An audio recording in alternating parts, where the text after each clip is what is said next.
Hepatitis be mother তার বাচ্চাকে breast feed করতে পারবে কিনা, যে কোশ্চেনটা এটি বলতে চাচ্ছেন আপনি মনে হয়।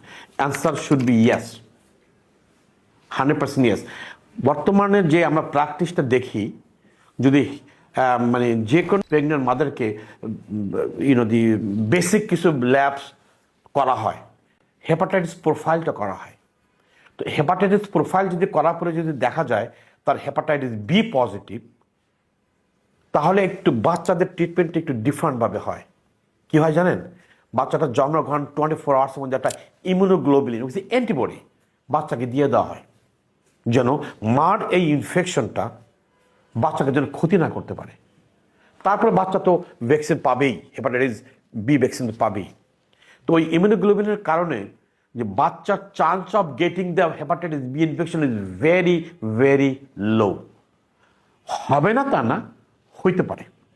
বাট ইউর কোশ্চেন ওয়াজ, এই mother who has hepatitis B তার থেকে ব্রেস্ট ফিড করতে পারবে কিনা বাচ্চাকে? অ্যান্সার ইজ ইয়েস, করতে পারবে, কিন্তু chance of getting the transmission very low. But also important remember, যখন আপনি রিস্ক অ্যান্ড বেনিফিট চিন্তা করবেন বাচ্চা, তখন ব্রেস্ট ফিডিংটা ইম্পর্টেন্ট।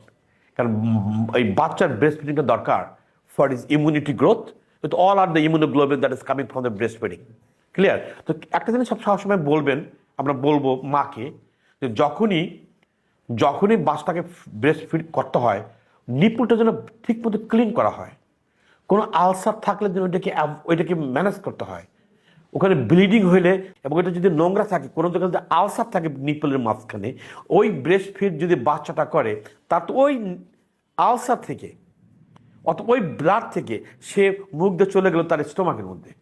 আর কোনো কারণে স্টোমাকের মধ্যে যদি কোনো রকম ইনফ্লামেশন থাকে, ব্লাডে চলে যাবে রাই the wait, baby will be develop hepatitis B.